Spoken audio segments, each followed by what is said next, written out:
நிமிஷம். எல்லாருக்கும் நமஸ்காரம். மறுபடியும் நம்ம இன்னைக்கு பாகவதத்தை பார்க்க போகிறோம். இந்த தசமஸ்கந்தம் முடிஞ்சு ஏகாதச ஸ்கந்தத்தில் இருக்காங்க. ஸோ நேற்று இந்த ஏகாதச ஸ்கந்தத்தினுடைய ஒரு சின்ன அறிமுக வகுப்பு எடுத்துச்சு.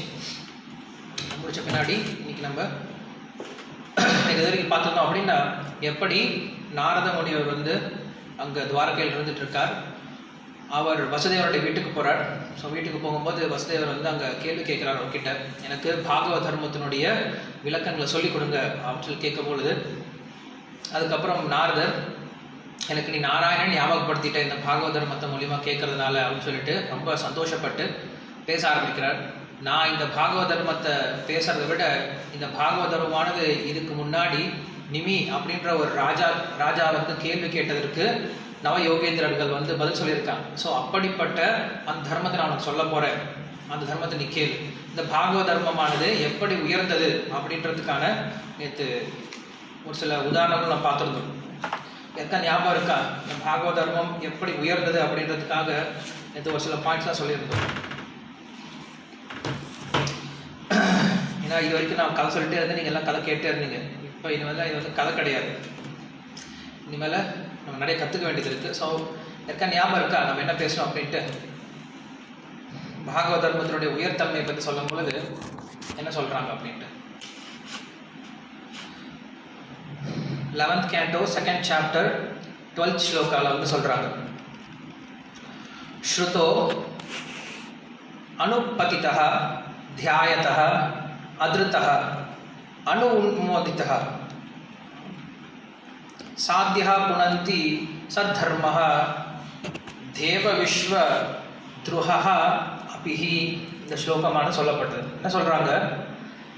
இந்த பாகவத தர்மத்தை கேட்டால் ஸ்ருதஹ கேட்கறது, இல்லைன்னா அனுபதித்திஹி அப்படின்னா பின்னாடி உட்காந்துட்டு கொட்டுறது, தியாயதஹ இதை பத்தி தியானம் பண்றது, ஆத்ருதஹ இல்லைன்னா யாராவது சொல்றாங்க அப்படின்னா அந்த பாகவத விஷயத்தை ஏத்துக்கிறது, ஆமா உண்மைன்னு ஏத்துக்கிறது, இல்லைன்னா அனுமோதித்தக யாராவது இந்த பாகவத தர்மத்தை பண்ணாங்க அப்படின்னா அதுக்கு நம்ம ஒத்துக்கிறது, ஆமா நீங்க பண்ற நல்ல விஷயம் தான் அப்படின்னு சொல்லி என்ன பண்றது, ஒத்துக்கிறது. ஸோ இப்படி எந்த நிலையில ஒருத்தர் இந்த பாகவத தர்மத்தை ஏத்துக்கிட்டாலும் அவனுக்கு பலன் இருக்கு அப்படிங்கிற விஷயத்த இதை பார்த்துருந்தோம். அதுக்கப்புறம் நாரத முனிவர்கிட்ட அவர் கேட்ட விஷயத்துக்கு பதில் சொல்ல ஆரம்பிக்கிறார். என்ன சொல்ற அப்படின்னா, ஸ்வாயம்புவ மனு இருந்தார். ஸ்வாயம்புவ மனுடைய பையன் பிரியவிரத்தன். அந்த பிரியவிரத்தனுடைய பையன் அக்னீந்திரர். அந்த அக்னீந்திரனுடைய பையன் நாபி. அந்த நாபியினுடைய பையன் ரிஷபதேவர். அந்த ரிஷபதேவரை பற்றிய விஷயங்கள்லாம் அவங்களுக்கு பாகவதம் 5வது காண்டத்தில் வந்திருக்கும். அந்த ரிஷபதேவருடைய பசங்க பார்த்தோம் அப்படின்னா 100 பசங்க ரிஷபதேவருக்கு. அந்த 100 பசங்கள்ல பிறந்த முதல் பையன் தான் பரத மகாராஜர். ஸோ அந்த பரத மகாராஜர் இந்த உலகத்தை ஆண்டதுனால தான் பரத வருஷம் அப்படின்னு சொல்லப்படும். இந்த பரத மகாராஜர் என்ன பண்ணாரு, அவரும் இந்த ஆன்மீக பாதை எடுத்துக்கிட்டு மோட்சம் போயிட்டார் அப்படின்ட்டு நம்ம பார்த்துருக்கோம் பாகவத்தில். அதுக்கப்புறம் மிச்சம் இருக்கக்கூடிய 99 பேர், மிச்சம் இருக்கக்கூடிய 99 பேர் இருக்காங்க. அதில் 9 பேர் என்ன பண்ணுறாங்க அப்படின்னா 9 தீவுகளுக்கு ராஜாவாயிட்டாங்க. இந்த உலகமானது 9 தீவுகளாக இருக்கான். என்ன தீவு இருக்குன்னு சொல்றாங்க, பாரத, ஹரி, குரு, ஹிரண்ய, ரம்யக, இலாவிருத்த, பத்ரஸ்வ, கேதுமாலா அப்படின்ற 9 தீவுகள் இருக்கு. நம்ம இருக்கிறது பாரத வருஷம் அப்படின்ற ஒரு தீவு தான். இன்னும் மிச்சம் 8 தீவு இருக்கு. ஸோ அந்த ரிஷபதேவருடைய மிச்சம் இருக்கக்கூடிய 99 பசங்கள்ல 9 பேர் என்ன ஆயிட்டாங்க, இந்த மாதிரி 9 தீவுகளுக்கு ராஜாவாயிட்டாங்க. மிச்சம் எத்தனை பேர் இருக்காங்க? 90 பேர் இருக்காங்க. அந்த 90 பேர்ல என்ன ஆகுது, 81 பேர் பிராமணர்கள் ஆயிட்டு,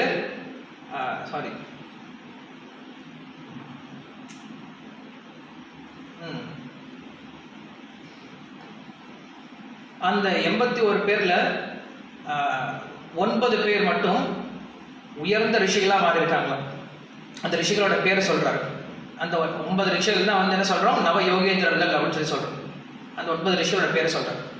கவி, ஹவிஸ், அந்தரிக்ஷ, பிரபுத்த, பிப்பலாய, அவிர்ஹோத்ர, திருமில, சமச, கரபாஜன அப்படின்ற இந்த 9 ரிஷிகள் வந்து நவ யோகேந்திரர்கள் அப்படின்னு சொல்லி சொல்றோம்.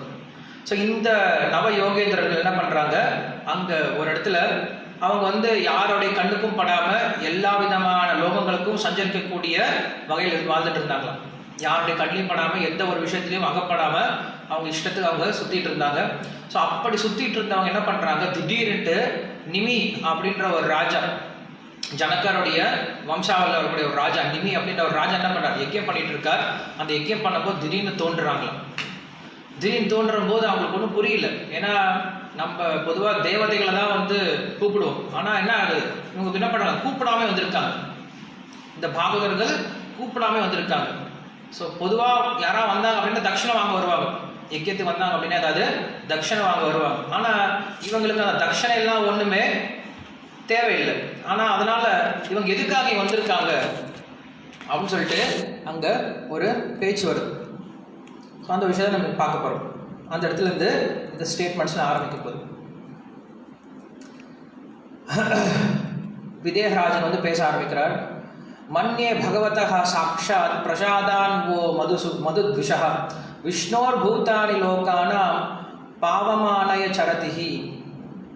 சொல்றாரு, ரிஷிகளே, உங்களுக்கு என்ன ஒரு பிரயோஜனம் இருக்கு என்னுடைய யஜ்யத்துக்கு வந்திருக்கீங்க?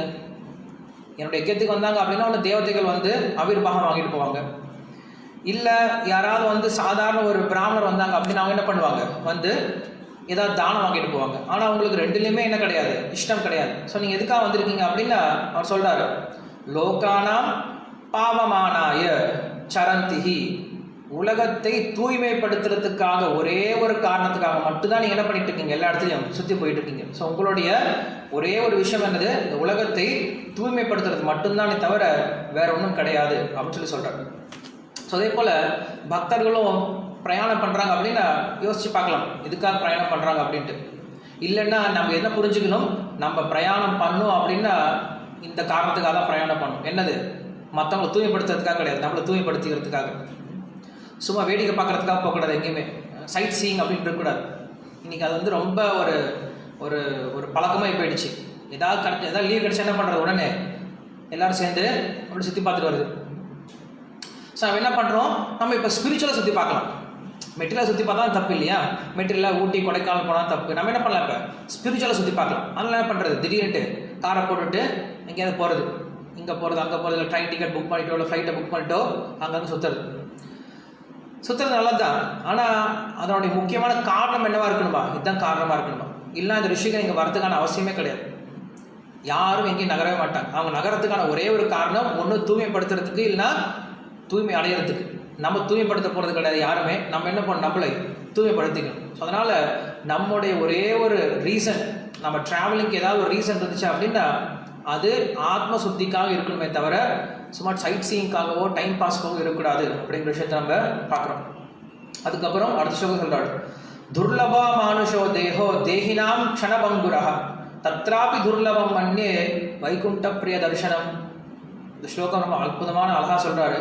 என்ன சொல்ற அப்படின்னா, துர்லபோ மானுஷோ தேஹ, இந்த உடலானது ரொம்ப ரொம்ப ஆச்சரியம் கிடைக்கிறதுக்கு. எறும்புலேருந்து ஆரம்பித்தோம் அப்படின்னா, ஒரு சின்ன புழு பூச்சிலேருந்து ஆரம்பித்தோம், நான் கொரோனா அப்படின்ற வைரஸ்லேருந்து ஆரம்பித்தோம் அப்படின்னா எத்தனை வகையான வைரஸ் இருக்குது, எத்தனை வகையான பாக்டீரியா இருக்குது, அப்புறம் அதில் எத்தனை வகையான புழுக்கள் இருக்குது, எத்தனை வகையான பூச்சிகள் இருக்குது, எத்தனை வகையான எறும்பு இருக்குது, கட்டை எறும்பு, வெள்ளை எறும்பு, கருப்பு எறும்பு, புள்ளையார் எறும்பு, அப்புறம் காளி எறும்பு சொல்கிற ரெட் கலர் எறும்பு, எத்தனையோ எறும்பு வகைகள் இருக்குது, பூச்சி புழு அப்படின்னு சொல்லி ஆரம்பித்து பெரிய லிஸ்ட்டே போகுது. கிருஷ்ணர் எப்படி இருக்கார், பெரிய கடை வச்சிருக்கார். அந்த கடையில் 38 லட்சம் வகையான ட்ரெஸ் வச்சிருக்காரு. எந்த ட்ரெஸ் வேணால் எடுத்து போட்டுக்கலாம். அப்படி எந்த ட்ரெஸ் வேணால் எடுத்து போட்டுக்கலாம் இருக்கும் பொழுது இந்த மனுஷ சரீரம் அப்படின்னு கிடைக்கிறது ரொம்ப ரொம்ப அரிதானது. மனுஷ சரீரம் உடனே கிடைச்சிடாது. ஏன்னா தேவர்கள் முதல் கொண்டு என்ன யோசிக்கிறாங்களா, நாங்கள் மனுஷனாக பிறக்கலைன்னு சொல்லி தான் யோசிக்கிறாங்களா. நம்ம ராமாயணத்துலையும் பார்த்துருக்கோம். ராமாயணத்துலையும் அவங்க என்ன நினைக்கிறாங்க, நானும் மனிதனாக பிறந்திருந்தேன் அப்படின்னா எப்படியாவது ஒரு வகையில் பக்தி பண்ணி நானும் மோட்சம் போயிருக்கிறேன்னு யோசிக்கிறாங்க. ஸோ அப்படி அங்கே வந்து இதுதான் கர்ம பூமி. நம்ம சொர்க்கத்துக்கு போனாலும் அங்கே வந்து என்ன பண்ணோம், போகிய பூமி, அங்கே போகம் அனுபவிச்சு வந்துடுவோம். நரகம் போனாலும் அங்கே துன்பத்தை அனுபவிச்சு வந்துடுவோம். ஆனால் இங்கே தான் என்ன பண்ணுறோம், இது ரெண்டுமே இல்லாமல் இதை விட்டு தாண்டி போகிறதுக்கான ஒரு வழி வந்து இந்த பூமியில் மட்டும்தான் இருக்குது. அதனால் அவங்களும் யோசிக்கிறாங்க. ஸோ அப்படி மனித பிறவியோடைய முக்கியத்துவத்தை நம்ம நிறைய உபன்யாசங்கள் கேட்டிருக்கோம். ஆனாலும் இங்கே வந்து சொல்கிறாரு, பொருளை சொல்கிறாரு, தேகினா அப்படின்ற வார்த்தைக்கு அர்த்தம் என்ன, உடலை உடையவர்கள் அப்படின்ற வார்த்தைக்கு அர்த்தம் என்ன அப்படின்னா, பகவோ தேகா பவந்தி ஏசாம் தே.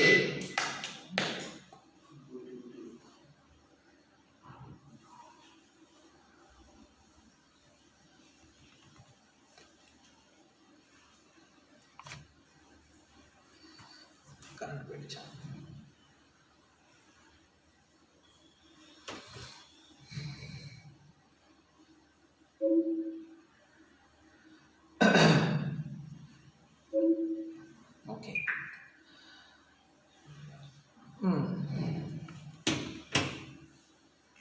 என்ன சொல்றாரு, துர்லபோ மானுஷோ தேகோ தேகினாம் க்ஷணபங்குரஹா அப்படின்னு சொல்லி சொல்றாரு. க்ஷணபங்குரஹா அப்படின்னா இந்த உடலானது ரொம்ப ரொம்ப அரிதானது தான். ஆனாலும் இந்த உடல் எப்படிப்பட்டதா, க்ஷணபங்குரஹா, ஒரு க்ஷணம் தான் உடஞ்சு போயிருமா. நீர் குமிழி மாதிரி. நம்ம நிறைய உதாரணம் இதை பார்த்துருக்கோம். நீர் குமிழி அப்படின்னா தண்ணியிலேருந்து அப்பப்போ புடக்கு அப்படின்ட்டு என்ன ஆகும், ஒரு முட்டை மாதிரி வரும் மேலே. அந்த முட்டை எப்படி ஒரு க்ஷணத்தில் உடைஞ்சு போயிருமோ அந்த மாதிரி இந்த உடம்பும் ஒரு க்ஷணத்தில் உடைஞ்சு போயிருமா. இந்த உடலே அரிது கிடைக்கிறதுக்கு, அந்த கிடைச்ச உடல் ரொம்ப சீக்கிரம் அழிஞ்சு போயிடும். அப்படி கிடைச்ச இந்த அரிதான உடல்ல இன்னும் சொல்றாரு, தத்ராபி துர்லபம், அப்படி அரிதான இந்த மனித சரீரத்திலையும் இன்னும் என்ன அரிது அப்படின்னா, வைகுண்ட பிரிய தரிசனம் அப்படின்னு சொல்றாரு. வைகுண்ட பிரிய தரிசனம் அப்படின்னா வைகுண்டத்தில் இருக்கக்கூடிய அந்த பகவானுக்கு பிரியமான பக்தர்களுடைய சங்கமானது இன்னும் ரொம்ப ரொம்ப அரிதானது அப்படின்னு சொல்றாரு. நமக்கு கிராண்ட் ஆகி போயிடுச்சு. நம்ம வந்து என்ன பண்றோம், ரொம்ப ஈஸியாக எடுத்துக்கிறோம் பக்த சங்கம் அப்படிங்கிறது. ஆனா அது எவ்வளவோ புண்ணியம் பண்ணால் ஒழிய கிடைக்காது அப்படின்னு சொல்றாங்க. ஸோ என்ன சொல்ல வர்றாரு அப்படின்னா, அங்க கமெண்ட்ரிஸ்ல வந்து ஆச்சரியம் சொல்றாங்க, அப்படி கிடைச்ச மனுஷரீரத்தை இவங்க என்ன பண்றாங்க எல்லாரும் அப்படின்னு பார்த்தோன்னா பிரயோஜனமே இல்லாம வேஸ்ட் பண்ணிட்டு இருக்காங்க. ஒரு அமூல்யமான ஒரு வஸ்து கிடைச்சது அப்படின்னா, ஒரு கிடைக்கத்தறிய ஒரு வஸ்து கிடைச்சது அப்படின்னா அதை வச்சு என்ன பண்ணும், அதை வச்சு உபயோகப்படுத்திக்கணும். ஒருத்தங்கிட்ட நல்ல ஒரு விலை உயர்ந்த வைரம் கிடைச்சிருக்கு. வைரம் கிடைச்சதுக்கு என்ன பண்ணும், அதை சரியான இடத்துல கொண்டு போய் விற்று காசு சம்பாரிச்சிடும். அந்த வைரம் நம்ம கிட்ட இருக்கிறது கொஞ்சம் நேரம் தான் இருக்கு. இருக்கும் போது என்ன பண்ணிடும், டக்குனு கொடுத்து என்ன பண்ணிடும், அதில் நம்மளுக்கு என்ன பிரயோஜனமோ அதை வாங்கிடும். ஆனால் என்ன பண்ணுறோம், அதை வச்சுக்கிட்டு விளாண்டுட்டு இருக்கோம், தூக்கி போட்டுறோம்.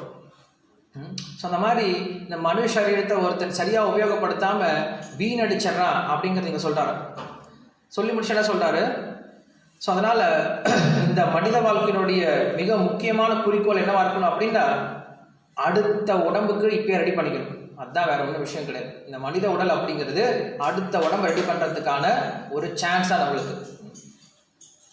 ஓகே, இந்த மனுஷ உடம்பு நம்ம என்ன புரிஞ்சுக்கணும், ஓகே மனித சரீரம் அரிது அரிது அரிதுன்னு சொல்லி சொல்கிறோம். என்ன சார் புரிஞ்சுக்கணும் இந்த மனுஷ சரீரத்தில் அப்படின்னு சொல்லி கேட்கும்போது சொல்றாங்க, நாசதோ வித்யதே பாவோ நா பாவோ வித்யதே சதஹ உபயோரபி திருஷ்டோந்தஸ் துணையோதபி தத்வதர்ஷிபிஹி. ஒருத்தர் என்ன புரிஞ்சுக்கணும் அப்படின்னா, இந்த மனுஷ உடல்ல எது நிரந்தரம் எது தற்காலிகம் அப்படிங்கிற விஷயத்தை புரிஞ்சுக்கணும். இந்த உலகத்தில் எது நிரந்தரம் எது தற்காலிகம், அந்த நிரந்தரமான பொருளை எப்படி அடையிறது அப்படிங்கிற விஷயத்தை ஒருத்தர் புரிஞ்சுக்க முயற்சி பண்ணும். அதுதான் இந்த மனுஷ சரீரம் கொடுக்கப்பட்டிருக்கு அப்படின்னு சொல்லி சொல்றாரு. அதுக்கப்புறம் இப்படி சொல்லி முடிச்சுட்டு அந்த ராஜா வந்து கேள்வி கேட்கிறார். எடுத்தோடனே கேள்வி கேட்கிறார். 30வது ஸ்லோகம், இது வந்து 11வது காண்டம் 2வது அத்தியாயம் 30வது ஸ்லோகத்துல வந்து ஃபர்ஸ்ட் கேள்வி. நான் நேற்றே உங்களுக்கு ஒரு பேப்பர்ல பிரிண்ட் அவுட் அனுப்பிச்சிருப்பேன். மொத்தம் 9 கேள்விகள் கேட்கப்படுது, அதுக்கு 9 பதில் சொல்லப்படுது. ஸோ முதல் கேள்வி அந்த நிமி அப்படின்னு ராஜா கேட்கிறார். இந்த கேள்வியானது 2வது அத்தியாயத்தில் 30வது ஸ்லோகம். இந்த கேள்விக்கு பதில் சொல்லக்கூடியவர் யார் அப்படின்னா, கவி அப்படின்ற ஒரு ரிஷி சொல்ல போறார். அந்த 9 ரிஷிகள்ல கவி அப்படின்ற ரிஷி வந்து பதில் சொல்ல போறார். இந்த பதிலானது 33வது ஸ்லோகத்துல இருந்து 43வது ஸ்லோகம் வரைக்கும் இருக்கும். 10 ஸ்லோகமா இருக்கும்.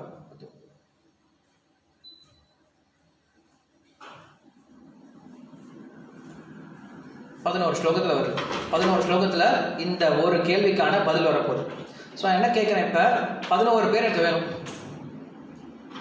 இங்கே இருக்கவங்கள 11 பேர் கை தூக்குனீங்க அப்படின்னா ஒவ்வொரு ஸ்லோகமாக சொல்லும் போது ஒவ்வொருத்தரும் ஒவ்வொரு ஸ்லோகத்தை எழுதி வச்சுக்கோங்க. அதில் இருக்கிற இம்பார்ட்டன்ட் பாயிண்ட்ஸு நம்ம கடைசியில் இந்த 11 ஸ்லோகத்தில் நம்ம என்ன தெரிஞ்சுக்கிட்டோம், 11 இம்பார்ட்டண்டான பாயிண்ட் என்ன அப்படிங்கிறத மட்டும் கடைசியில் நம்ம சம்மரைஸ் பண்ணி தெரிஞ்சுக்கிட்டோம் அப்படின்னா இந்த ஒரு கொஸ்டின் நம்ம ஆன்சர் தெரிஞ்சுக்கலாம். ஸோ இந்த 11 பேர் ரெடியாக இருக்கீங்க? ஓகே, பிரஜனந்தன் பிரபு ஒருத்தர் இருக்கார். யார் யார் 11 பேர் ரெடியாக இருக்கீங்க? இன்னும் 10 இருக்கணும். ஓகே, ஜெகநாத் ஜெகத் பவன் 2வது. வேற? ஓகே, சந்திரா தேவி. ஓகே, ட்ரை பண்ணுங்க.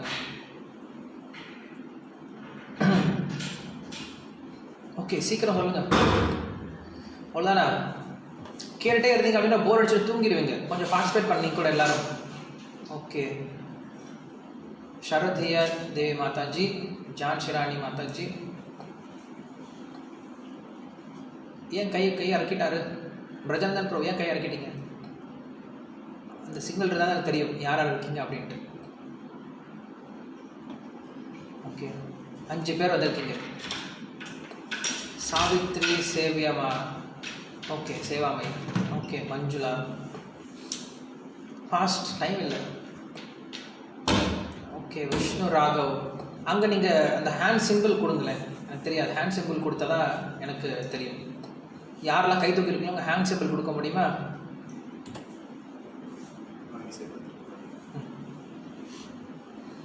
சரி, நான் ஓனா படிக்கிறேன். ஓகே, 30வது ஸ்லோகம். இந்த ஸ்லோகம் தான் வந்து ஃபஸ்ட்டு கேள்வி கேட்குறேன். என்ன கேள்வி கேட்குறான்னு பார்க்கலாம்.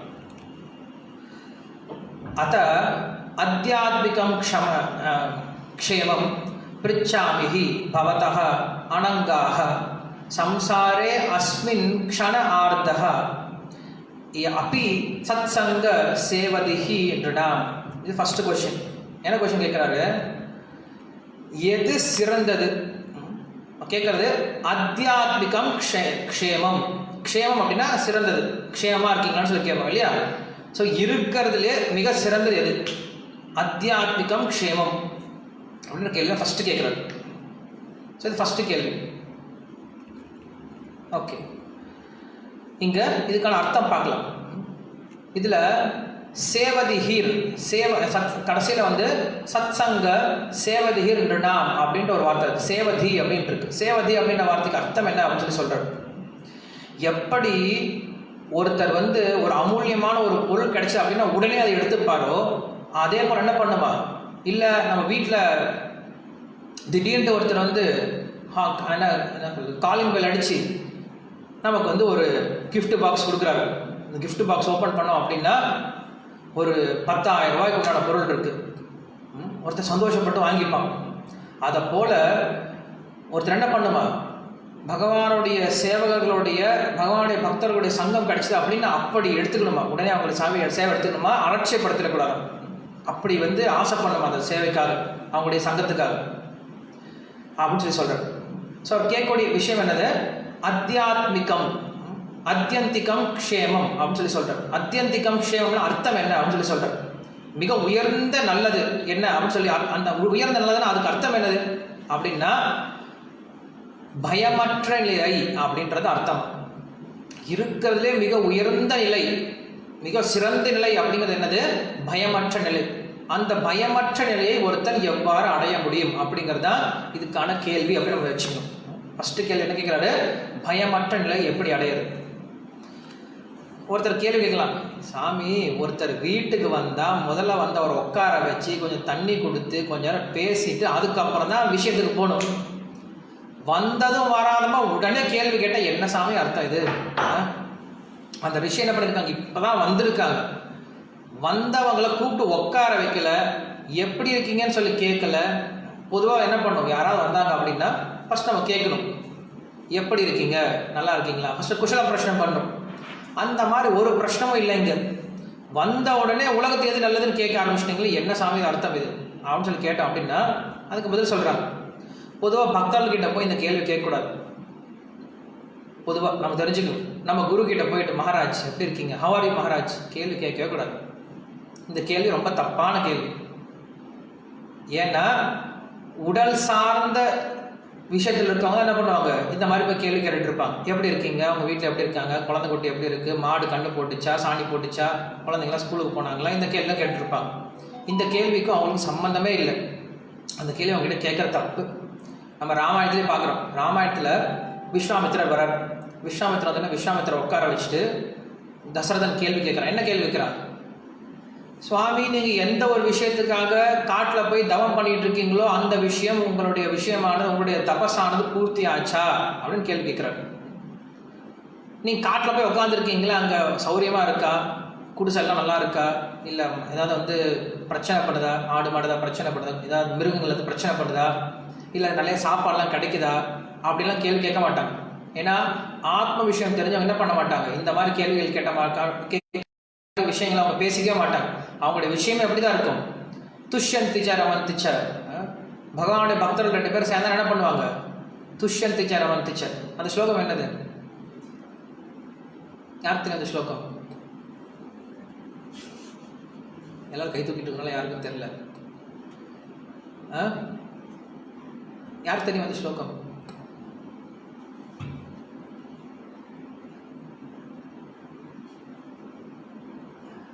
பிரஜானந்தன் ப்ரோ சொல்லுங்களேன், தெரியுமா?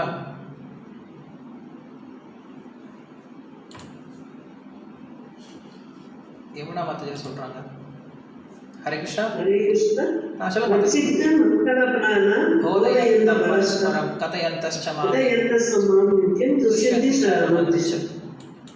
தேங்க்யூ மாதாஜி. ஸோ இந்த ஸ்லோகத்தில் சொல்கிற மாதிரி பக்தர்கள் 2 பேர் சந்திக்கும் போது அவங்க என்ன பண்ணுவாங்க, கண்டிப்பாக அங்கே ஆத்ம விஷயமோ பகவானை பற்றிய விஷயங்களை மட்டும்தான் பேசுவாங்களே தவிர மற்ற விஷயங்கள் அங்கே இருக்காது. அப்படிங்கிறதுனால என்ன பண்ணலையா, நிமி அப்படின்ற ராஜா, அவங்க எல்லாரும் நவ யோகேந்திரர்கள், அவங்க எல்லாரும் யோகேந்திரர்கள். அவங்க கிட்ட போய் நீங்கள் எப்படி இருக்கீங்கன்னு சொல்லி கேள்வி கேட்க தேவையே இல்லை. நம்ம தான் நம்மளை ஃபஸ்ட்டு கேள்வி கேட்கணும். நான் எப்படி நல்லா இருக்கணும் தான் கேட்கணும் தவிர மகாராஜா கிட்ட ராஜா நீங்கள் எப்படி இருக்கீங்கன்னு கேள்வி கேட்கறது இல்லை. அவர் நல்லா தான் இருப்பார், அவர் மகாராஜா நல்லா தான் இருப்பார். நம்மளுடைய நல்லா தான் நம்ம பார்த்துக்கணும். அது ஃபஸ்ட்டு விஷயம். 2வது விஷயம், வந்த உடனே கேட்கணுமா அப்படின்னு சொல்லி கேட்டேன்னா அதுதான் வந்து இந்த ஸ்லோகத்திலே அவர் வந்து பதில் சொல்றாரு. என்ன சொல்றாரு, க்ஷண அர்த்தோபி அப்படின்னு சொல்லி சொல்றாரு. இந்த ஸ்லோகத்துல க்ஷண அர்த்தோபி அப்படின்னு சொல்லி சொல்றாரு. க்ஷணத்துல அர்த்தம், க்ஷணத்துல அப்படின்னா ஒரு செகண்ட்ல பாதி தான்.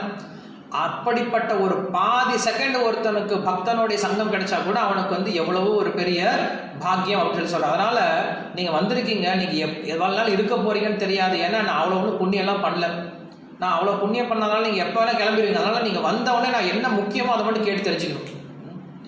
முக்கியமானவங்க கிட்ட முக்கியமான விஷயத்தை கேட்டு தெரிஞ்சுக்க, அங்கே போய் நம்ம நீட்டி நிலிச்சிட்டு இருக்கக்கூடாது. எந்த சமயத்தில் எப்படி பேசணும்னு தெரிஞ்சுக்கணும். நமக்கு வந்து இப்போ வந்து ஒரு அப்பாயின்மெண்ட் கிடச்சிருக்கு, பிரைம் மினிஸ்டர்கிட்ட அப்பாயின்மெண்ட் கிடச்சிருக்கு. ஜஸ்ட் அங்கே அப்படி போயிட்டு இருக்கும்போது காரில் நம்ம பார்க்க முடியுது. ஜஸ்ட் அவரை பார்த்தோன்னே என்ன வார்த்தை பேசணும் கரெக்டாக அந்த வார்த்தையை பேசி முடிச்சிடணும். அங்கே போய் நம்ம இழுத்துருக்கலாம். நானா, என் பேருங்க நான் வந்து எங்கே, அவன் போயிட்டே இருப்பார். எந்த இடத்துல எப்படி பேசணும்னு தெரிஞ்சுக்கணும். சுந்தரகாண்டத்தில் ஹனுமான் வந்தார், ராமர் பார்த்துட்டு இருக்கார். அவர் முகத்தில் வந்து அவ்வளோ எதிர்பார்ப்பு இருக்குது. அந்த இடத்துல வந்து நீட்டி கிழிச்சு பேசிட்டு இருக்கலாம். நான் இங்கேருந்து போனேன்னா, அப்புறம் மலையை குதிச்சேனா, அப்புறம் சிம்மிக்க வந்தாளா, அப்புறம் அவன் வந்தானா, அப்புறம் லங்கினி வந்தாளா, அவளை கொட்டானா, இதெல்லாம் பேசிட்டு இருக்கக்கூடாது. கண்டேன் சீதை, அவ்வளோதான், வேலை முடிஞ்சு போயிடுச்சு. ஸோ ரொம்ப கிறிஸ்பாக பேசணும். பேசக்கூடிய விஷயத்த ரொம்ப கிறிஸ்பாக பேச முடிக்கணும். ரொம்ப இழுத்துட்டே கூடாது. அப்படியே ராமர் பேசுவார், மிதவாதி ஹிதவாதி மதுர பாஷி. மிதமாக பேசணும், ஹிதமாக பேசணும், மதுரமாக பேசணும், சத்தியம் உண்மையை பேசணும். ஸோ அப்படி தான் பேசணும். அந்த மாதிரி நம்ம பேச கற்றுக்கணும். நம்மளுக்கு நிறைய பேர் இன்னும் பேசுறது தெரியல, என்னை உள்பட.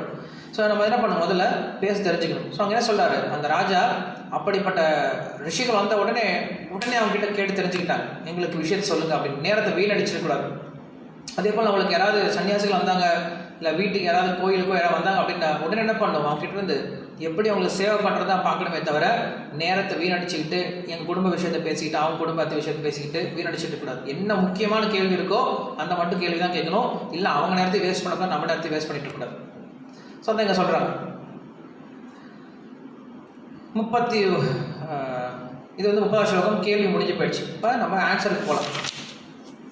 ஆன்சர் வந்து எங்கே ஆரம்பிக்குது அப்படின்னா 33வது ஆரம்பிக்குது. 33 43 வரைக்கும். ஸ்ரீ கவிர் உவாச்ச மன்யே அகுதச்சித் பயம் அச்சுதஸ்ய பாதாம்புஜ உபாசனம். அவர் வந்து ஃபர்ஸ்ட் எடுத்து நான் சொல்லிட்டார். மன்யே அக்குதச்சித் பயம் அச்சுதஸ்ய பாதாம்புஜ உபாசனம். பாதாம்புஜ உபாசனம், பாத அம்புஜ உபாசனத்தினால என்ன ஆகுமா?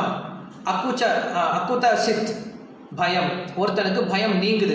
எப்படிப்பட்ட பாதங்களை அணுகிறதுனால? அச்சுதஸ்ய, அச்சுத அப்படின்னு சொல்லி சொல்றாரு. இங்க அந்த வார்த்தை ரொம்ப முக்கியம். அச்சுத அப்படின்ற வார்த்தைக்கு அர்த்தம் என்னது? வீழ்ச்சி அடையாதவர் அப்படின்னு அர்த்தம். ஏன்னா இந்த உலகத்துல மற்றவங்க எல்லாரும் வீழ்ச்சி அடையக்கூடியவர்கள். யாரை நம்ம போய் கேட்டாலும் கடைசியில் யாரும் நம்மளை காப்பாற்ற முடியாது. எல்லாரும் அவங்கவுங்க பயந்து தான் இருக்காங்க தவிர எல்லாரும் வீழ்ச்சி அடையக்கூடியவர்கள் தான். அதனால யார் ஒருத்தர் அச்சுதனுடைய பாதத்தை அடைகிறாங்களோ இல்லை உபாசனம் அப்படின்னு வழிபடுறாங்களோ அவங்க என்ன பண்ணலாமா? இந்த உலகத்தினுடைய பயத்திலிருந்து மீண்டு வரலாம் அப்படின்னு சொல்லி சொல்றாரு. சரி, ஒவ்வொன்றா பார்க்கலாம்.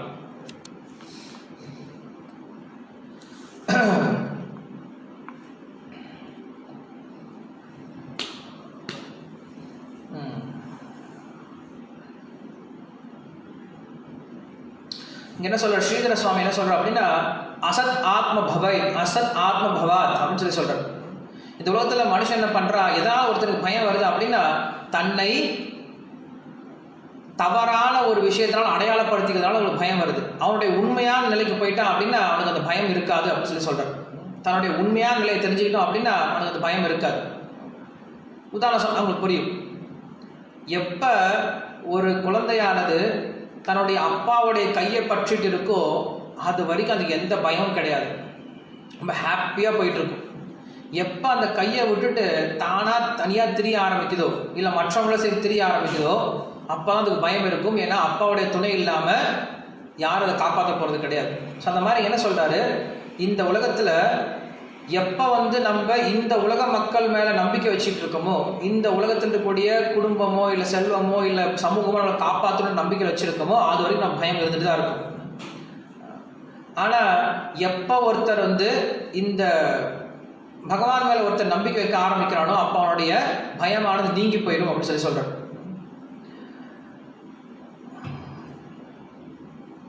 பக்தி பிரதிகூல தேக கேஹேஷு ஆசக்தி. ஸோ ஒருத்தர் எதனால் பயப்படார் அப்படின்னா இந்த உலக பொருள் மேலே ஆசை வைக்கிறதுனால தான் பயம் அப்படிங்கிறது வருது அப்படின்னு சொல்லி சொல்கிறார்.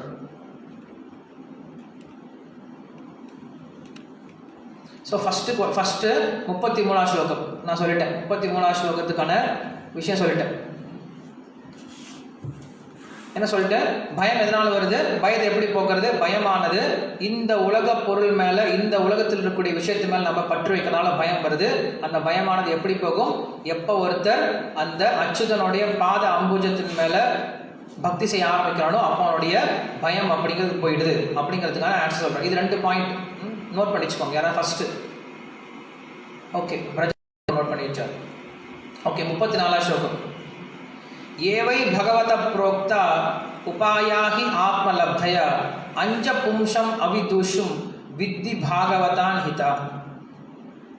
இந்த ஸ்லோகத்தில் என்ன சொல்றாரு?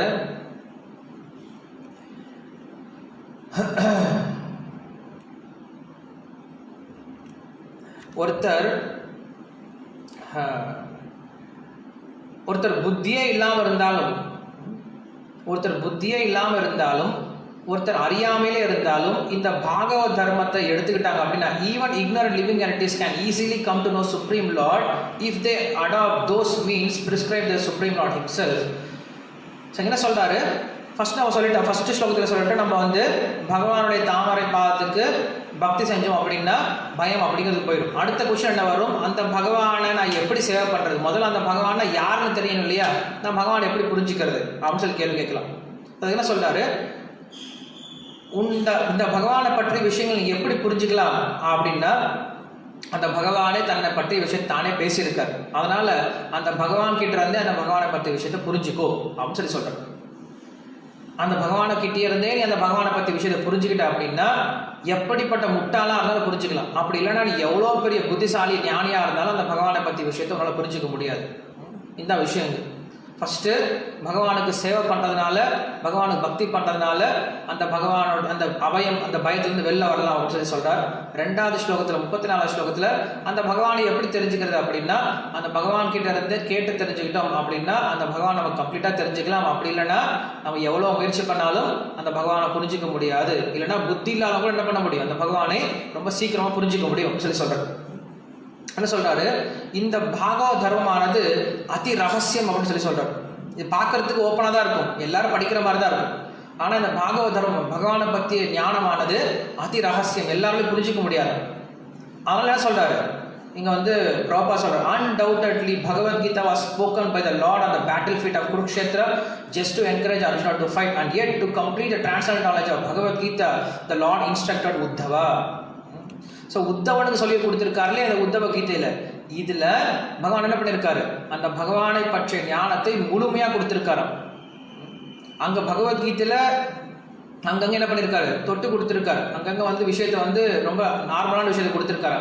ஆனால் இந்த உத்தவ கீதை அப்படின்னு சொல்ல இந்த விஷயத்தில் பகவான் என்ன பண்ணியிருக்காரு, தன்னை பற்றிய முழுமையான இன்ஸ்ட்ரக்ஷன் என்ன பண்ணியிருக்காரு, இங்கே தான் கொடுத்துருக்காரு. அதனால் அந்த பகவானை பற்றிய விஷயத்த இங்கேருந்து நம்ம தெரிஞ்சுக்கலாம் அப்படின்னு சொல்லி சொல்கிறோம். இது 34வது ஸ்லோகம். இது யார் எழுதி வச்சிங்க? ஓகே, எல்லாமே ஒருத்தர் எழுத முடியாது இல்லையா, நான் ஒருத்தர்கிட்ட சொல்லியிருந்தேன். ஓகே, ஜெகநாத் ஜெகத் பாவன் தாஸ் இந்த ஸ்லோகத்துக்கு 34வது ஸ்லோகத்தை நீங்கள் எழுதி வச்சுக்கோங்க. 35வது ஸ்லோகம் வேணும் பார்க்கலாம். ஸ்லோகம் ரொம்ப ஒவ்வொரு ஸ்லோகம் படிக்கும்போது ரொம்ப ஆச்சரியமாக இருக்கும் இங்கே இருக்கக்கூடிய விஷயம்லாம். யான் அசதாய நரோராஜன் ந பிரமேதயேத கலஹிச்சித் தாவான் நிமீல்ய வா நேத்ரே ந சகலே ந பதேத் இஹ. என்ன சொல்றாரு இந்த ஸ்லோகத்தில், யார் ஒருத்தர் இந்த பக்தி சேவை எடுத்துக்கிட்டாரோ, அந்த பக்தி சேவை யார் ஒருத்தர் நடைமுறையில் எடுத்துக்கிட்டு நடக்க ஆரம்பிக்கிறாரோ அவங்க தப்பே பண்ண மாட்டாங்க. அவங்க என்ன பண்ண மாட்டாங்க, தப்பே பண்ண மாட்டாங்களா. என்ன சொல்றாங்க, அவங்க கண்ணை மூடிக்கிட்டு ஓடுனா கூட என்ன ஆகாதான், எங்கேயும் அடிபட மாட்டாங்க. இப்போ ஒரு பெரிய காடு இருக்கு, அந்த காடு ஒரே கருகும்முன்னு இருக்கு, எல்லாரையும் இடத்துல முள்ளுச்செடி இருக்கு. ஸோ அந்த மாதிரி ஒரு காட்டில் நம்ம கண்ணை திறந்துக்கிட்டு நடந்து போனாவே நிறைய இடத்துல கிழிச்சிப்போம் இல்லையா. ஏன்னா முள் எங்கே இருக்குன்னு தெரியாது, அங்கங்கே கிழிச்சிட்டு ஓடுவோம். ஆனால் என்ன சொல்றாரு இங்கே உதாரணம் என்ன கொடுக்குறாரு அப்படின்னா, அப்படிப்பட்ட இருட்டான காடாக இருந்தாலும் கூட ஒருத்தன் வந்து இந்த பக்தி சேவை எடுத்துட்டு பயிற்சி பண்ண ஆரம்பிச்சிட்டான் அப்படின்னா அவன் கண்ணை மூடிட்டு ஓடலாமா, ஒன்றுமே ஆகாது, அவனுக்கு ஒன்றுமே ஆகாதுன்னா அவ்வளோ ஈஸியாக தெரிஞ்சுக்கலாம், அவ்வளோ ஈஸியாகிடுமா பக்தி சேவை அப்படிங்கிறது. அந்த பகவானை பற்றி புரிஞ்சுக்கிறதுக்கு அவ்வளோ ஈஸியாக போயிடுமா. மற்ற பாதைகள்லாம் நான் பயணம் பண்ணோம் அப்படின்னா அங்கே வெற்றி கிடைக்கும் அப்படின்னு சொல்லிட முடியாது. கண்டிப்பாக கீழே விடுறதுக்கான வாய்ப்பு இருக்குது. நம்ம நிறைய உதாரணங்களை பார்த்துட்டு தான் இருந்தோம், மகாபாரதம் ராமாயணத்தை தான் பார்த்துட்டு தான் இருந்தோம். ஆனால் இந்த பக்தி செயல் மட்டும் என்ன கிடையாது, என்றைக்குமே டிஃபீட்டே கிடையாது, என்றைக்குமே தோல்வி அப்படிங்கிறது கிடையாது, எனக்கு ஃபெயிலியர் அப்படிங்கிறதே கிடையாது. ஏன்னா ஒன்ஸ் இதை எடுத்துட்டோம் அப்படின்னா கண்டிப்பாக சக்ஸஸ் இதில் இருக்குது.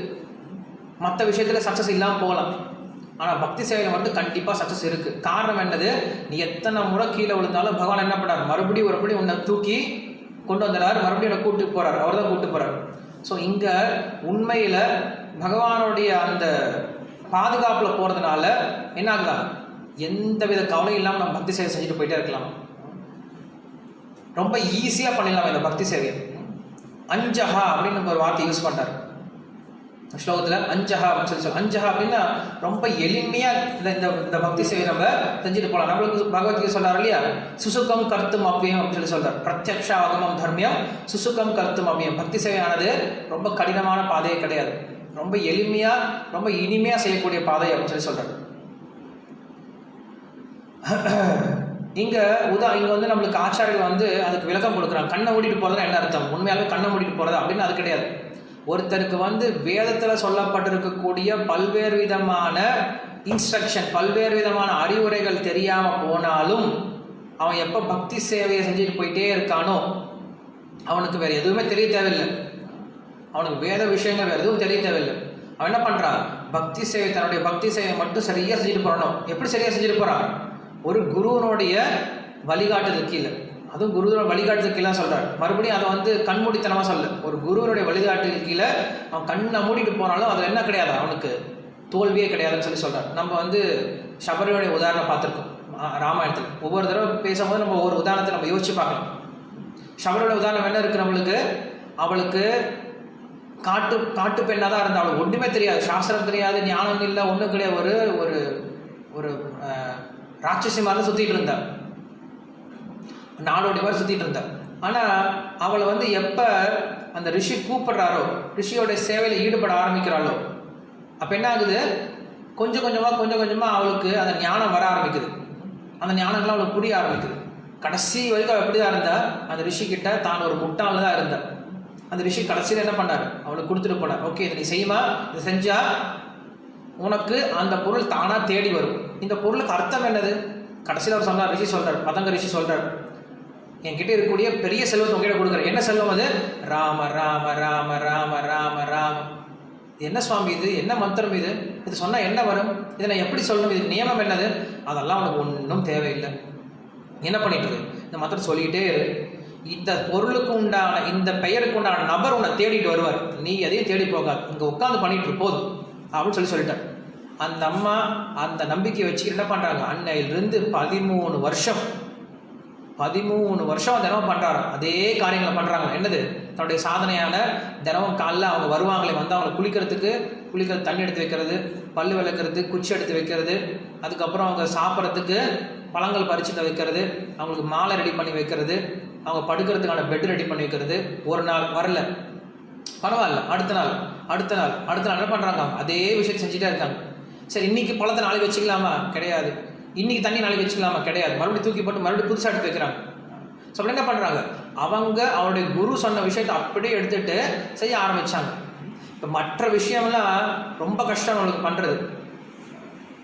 மற்ற கர்மகாண்டமோ ஞான காண்டமோ இன்னைக்கு நம்ம யோசிச்சு கூட பார்க்க முடியாது. ஏன்னா இன்னைக்கு மனிதர்கள் யாரும் கர்ம காண்டத்தை பற்றி யோசிக்கிறது கிடையாது, ஞான காண்டத்தை பற்றி யோசிக்கிறது கிடையாது. இன்னைக்கு பக்தியை பற்றி யாரும் யோசிக்கிறது கிடையாது, ஆன்மீகத்தை பற்றி யாரும் யோசிக்கிறது கிடையாது, மனிதநேயத்தை பற்றி யாரும் யோசிக்கிறது கிடையாது. எல்லாரும் மிருகமாக ஒருத்தன் அடித்து சாப்பிட்லான்னு தான் இருக்காங்களே தவிர, நம்ம இங்கே கர்மயோகத்தை பற்றியோ ஞான யோகத்தை பற்றியோ தியான யோகத்தை பற்றியோ பேசி பிரயோஜனம் கிடையாது. ஆனால் சாஸ்திரம் சொல்லுது, அந்த உதாரணங்கள் சொல்லுது, அதனால் நம்ம சொல்லிட்டு இருக்கோம், அவ்வளோதான். மற்றபடி இன்னைக்கு கர்ம காண்டத்தை பண்ணுறவங்க எத்தனை பேர் நம்ம பார்க்க முடியுது, யாரையும் பார்க்க முடியறது கிடையாது. இல்லை ஞானிகளாக நம்ம எத்தனை பேரை பார்க்க முடியுது, ரொம்ப கம்மி தான் இன்னைக்கு. அந்த ஞானிகளை பார்க்கறதே இன்னைக்கு அபூர்வமாக இருக்குது. ஸோ அதனால் நம்ம அதை பற்றி ரொம்ப கவலைப்பட தேவையில்லை. பட் நம்ம என்ன தெரிஞ்சுக்கணும், இந்த பக்தி சேவையானது ரொம்ப எளிமையானது, ஒரு பிரச்சனை வராது, நம்ம பார்த்து ஃபாஸ்ட்டாக ஓடிட்டு இருக்கலாம், எந்த வித பிரச்சனையும் இல்லாமல். எப்போ நம்மளுடைய ஆச்சாரியர், நம்மளுடைய குரு நம்மளுக்கு என்ன சொல்லியிருக்கோ அதை அப்படியே கடைபிடிச்சிட்டு போயிட்டே இருந்தோன்னா ஒரு பிரச்சனையும் வரவே வராது. அதான் இங்கே சொல்கிறார். நம்மளுக்கு வேற எந்த ஸ்ருதி ஸ்மிருதி எதுவும் தெரியலனாலும் பரவாயில்லையா, அதில் நம்ம குருடனாக இருந்தாலும் பரவாயில்ல, நம்மளுடைய குருனுடைய வழிகாட்டுதல் கீழே போயிட்டு இருந்தோம் அப்படின்னா கண்டிப்பாக பகவான் நம்மளை தேடிட்டு வர்றார், ராமர் நம்மளுக்கு காட்ட மாதிரி. ஸோ இங்கே வந்து குருட்டுத்தனமாக பண்ணலாம், எதை வேணா பண்ணலாம் அப்படின்னு நம்ம நம்பிடக்கூடாது. கண்ணை மூடிட்டு பண்ணலான்னு என்ன அர்த்தம், குருட்டுத்தனமாக பண்ணலாம் நிறைய பேர் யோசிக்க ஆரம்பிச்சிடும். கண்ணை மூட்டு பண்ணலான்னு சொல்லிட்டாங்க, அப்போ என்ன பண்ணலாம், பக்தியில் நம்ம எதை வேணா பண்ணலாம்ப்பா, ஏன் இஷ்டத்துக்கு நான் எதை வேணா பண்ணலாம் அப்படின்னா அப்படி கிடையாது. அதுக்கு மறுபடியும் விஸ்வநாத் சக்கரவர்த்தி தாக்கூர் மறுபடியும் இங்கே வந்து ஒரு ஸ்லோகத்தை வைக்கிறார். ஸ்ருதி ஸ்மிருதி புராணாதி பாஞ்சராத்திரிக்கு விதிம்பினா ஐகாந்திக்கு ஹரேர் பக்தே உத்பாதாயேவ கல்பத்தே. நம்மளுடைய பக்தி சேவையானது எப்படி இருக்கணுமா, ஸ்ருதி ஸ்மிருதி புராணம் இதை சார்ந்துதான் இருக்கணும். இல்லை நமக்கு இதெல்லாம் தெரியல அப்படின்னு நான் மறுபடியும் சொன்னேன் இல்லையா, நம்மளுடைய குருனுடைய வழிகாட்டுதலுக்கே இருக்கணும். அப்படி இல்லை அப்படின்னா நம்ம செய்யக்கூடிய விஷயமானது அதுக்கு பேர் வந்து பக்தி சேவை கிடையாது. பக்தி சேவை அப்படின்னாவே நம்ம ஃபஸ்ட்டு புரிஞ்சுக்கணும், நானாக செய்கிறது கிடையாது. பக்தி சேவை அப்படின்னா ஒரு பக்தரோ இல்லை ஒரு நம்மளுடைய குருவோ ஒரு விஷயத்தை செய் அப்படின்னு சொன்னார்னா அந்த விஷயத்தை செய்கிறதுக்கு பேர் தான் பக்தி சேவை. இல்லைன்னா அதுக்கு பேர் பக்தி சேவை கிடையாது. ஃபஸ்ட்டு இந்த ஒரு வார்த்தை நம்ம நல்லா புரிஞ்சுக்கணும். நானாக வந்து ஒரு விஷயம் செய்ய ஆரம்பித்தேன் அப்படின்னா அதுக்கு பேர் பக்தி சேவை கிடையாது. எப்போ நமக்கு ஒரு பக்தர் நம்மளை செய்ய சொல்கிறாரோ, உதாரணத்துக்கு நம்ம கோயிலுக்கு போனால் நம்மளை பக்தர் பாட சொன்னார் அப்படின்னா, அவர் பாட சொன்னார்னா என்ன அர்த்தம், அவர்கிட்ட அந்த இன்ஸ்ட்ரக்ஷன் கேட்டு நான் பாட ஆரம்பித்தேன் அப்படின்னா அது பக்தி சேவையாகும். நானாக போயிட்டு நான் பாட போகிறேன், நான் போய் பாட போகிறேன் அப்படின்னு சொல்லிட்டு நான் பாட ஆரம்பித்தோம் அப்படின்னா அதுக்கு பேர் பக்தி சேவை கிடையாது. பக்தி சேவையானது மற்றவர் கொடுத்து நம்ம செய்கிறது தான் பக்தி சேவை.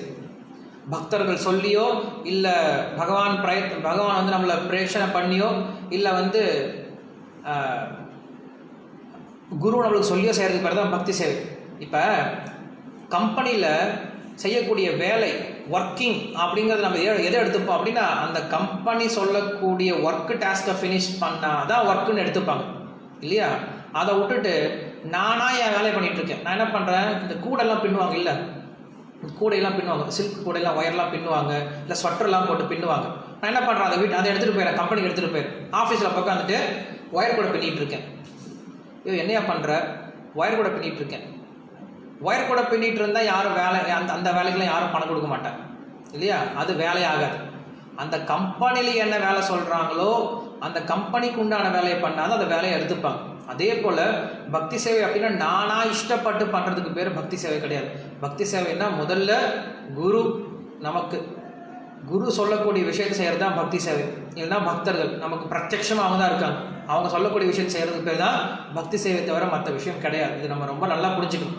ஸோ கண்ணை மூடிட்டு போகிறது அப்படின்னா மற்ற விஷயங்கள் நமக்கு தெரியாமல் இருக்கலாம், மற்ற நீதிகள்லாம் நமக்கு தெரியாமல் இருக்கலாம், ஆனால் நம்ம இந்த விஷயத்தை புரிஞ்சுக்கணும். இப்படி ஒருத்தர் செய்ய ஆரம்பித்தாங்க அப்படின்னா அந்த பக்தி சேவையானது ஒருத்தனுக்கு எந்தவித தோல்வியும் கொடுக்காது. அந்த பக்தி சேவையானது அவனுக்கு உண்மையாலுமே இறுதி இலக்கை கொடுக்கக்கூடியது அப்படின்னு சொல்கிறேன். ஸோ இது தேர்ட் பாயிண்ட், தேர்ட் ஃபிஃப்த் ஸ்லோகம். இது யார் எழுதியிருக்காங்க? வெங்கடேஷ சைத்தன்யதாஸ். நீங்கள் எழுதி வச்சுக்கோங்க, வெங்கடேஷ் சைத்தன்யதாஸ் எழுதி வச்சுக்கோங்க. ஸோ பக்தி சேவையானது ஒரு இப்படி பண்ணக்கூடிய பக்தி சேவையானது நமக்கு எந்தவித என்ன சொல்கிறது ஃபெயிலியரையும் கொடுக்காது. ரொம்ப சேஃபாக நம்ம போகலாம், ரொம்ப வேகமாக போகலாம். எப்போ வழிகாட்டுதல் கீழே போகலாம் அப்படின்னா ரொம்ப வேகமாக போகலாம். இதில் தோல்வி அப்படிங்கிறது கிடையாது அப்படின்னு சொல்லுவார். 36 ஸ்லோகம் என்ன சொல்றாரு?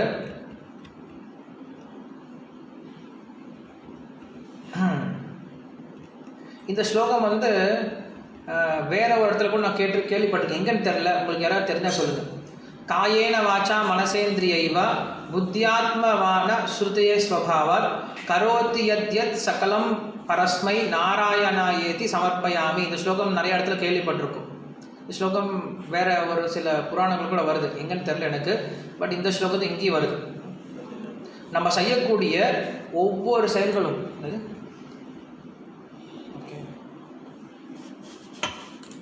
தெரியுமா? சொல்லுங்க ப்ரோ.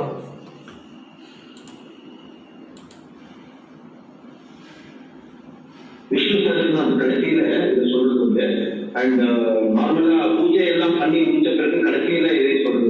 ஸோ இது வந்து சந்தியாவந்தனம் முடிச்சு சொல்லுவாங்க இல்லையா? ஆமா, சந்தியாவந்தனம் இன்ஃபேக்ட் தர்ப்பணம் பண்றதுக்கு அப்புறமா கூட இதை சொல்றது உண்டு. விஷ்ணு சஹஸ்ரநாமம் சொன்ன பிறகு இது சொல்றது. எப்போதுமே ஒரு அதாவது நம்ம இந்த உடம்பு இல்லை எல்லாமே நான் தர்ப்பணம் எல்லாத்தையும் சமர்ப்பணம் பண்றேன், இது வர பலன் எல்லாம் உங்களுக்கே சமர்ப்பணம் பண்றேன்னு சொல்றேன். ஓகே, இதை வந்து நம்மளுக்கு பக்தியோட டாகூர் பாடியிருக்காரு. மானச தேகோ கேஹோ ஜோ கிச்சு மோரா அப்படின்னு சொல்லிட்டு அந்த பாடலை பாடுவார் அவர்.